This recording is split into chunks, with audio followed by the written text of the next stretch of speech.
Hoijak Koktwmani Bisingtwi Baniya Khlaimani Patimungo Kwrwngjak Tongnai Khoroknwi arrest Khlaikha NCC Thanani Police Tangsalo Bohrok Hangkhor Dorbar Nogo Tisakha Police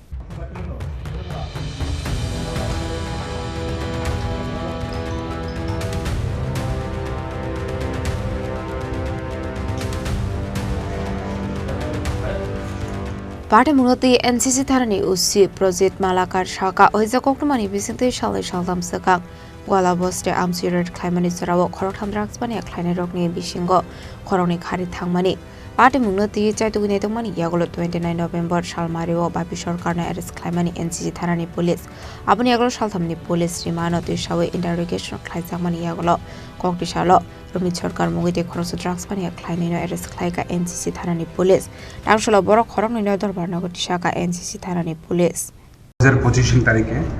একটি গোপন খবরের ভিত্তিতে রাত্রিবেলা আমাদের বলাবস্তিতে একটি ড্রাগস এগেইনস্ট রেড করা হয় তখন তিনজনকে অ্যারেস্ট করা হয় তখন দুজন লোক পালিয়ে যায় এর মধ্যে একজন ছিল বাপি সরকার এবং রুম্য সরকার তো তারা তখন থেকেই অ্যাবসকন্ডিং ছিল তো তাদেরকে খুঁজে পাওয়া যাচ্ছিল না বাড়িঘরে ছিল না এর মধ্যে বিভিন্ন রিপোর্ট তাদের বিরুদ্ধে আসছিল বিভিন্ন সামাজিক কাজের সঙ্গে যুক্ত তো গত 29 তারিখ আমরা বাপি সরকারকে অ্যারেস্ট করি এবং কোর্টে 3 দিনের রিমান্ড চেয়ে প্রেরণ করি তো কোর্ট আমাদের 3 দিনের রিমান্ড এলাও করে তো আজকে আবার তাকে 3 দিনের রিমান্ড শেষে কোর্টে প্রডিউস করা হবে এবং তার ইন্টারোগেশনের ভিত্তিতে আমরা রুমি সরকারের লোকেশন পাই সেই অনুযায়ী রুমি সরকারকে কালকে অ্যারেস্ট করা হয়েছে এবং তারা দুজনকে আমরা কোর্টে প্রেরণ করব কোথা থেকে অ্যারেস্ট করা হয়েছিল বাপি সরকারকে অ্যারেস্ট করা হয়েছে জিবি বাজার থেকে আর রুমি সরকারকে অ্যারেস্ট করা হয়েছে হরেকৃষ্ণপাড়া তাদের নামে কি কেস তাদের বিরুদ্ধে যে এনডিপিএস কেস একটা পেন্ডিং ছিল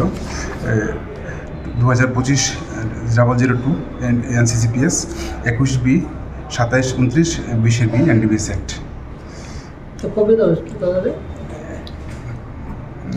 বাপি সরকারকে 29 তারিখে অ্যারেস্ট করা হয়েছিল তাকে আমরা রিমান্ড শেষে কোর্টে প্রডিউস করি কোর্ট 3 দিন রিমান্ড এলো করে এবং আজকে আবার রিমান্ড শেষে কোর্টে প্রেরণ করা হবে তাদের সাথে কি আর অন্য কেউ জড়িত আছে বা টোটাল 5 জন পাওয়া গেছে এখন অবধি বাকিটা আমরা দেখছি ইনভেস্টিগেশন করে Abahagen Baniya Khlaimani Bagai Chaitugni Patimungo Kwrwngjak Shaka NCC Thanani Police Raza Khorang Chini Chini Khorang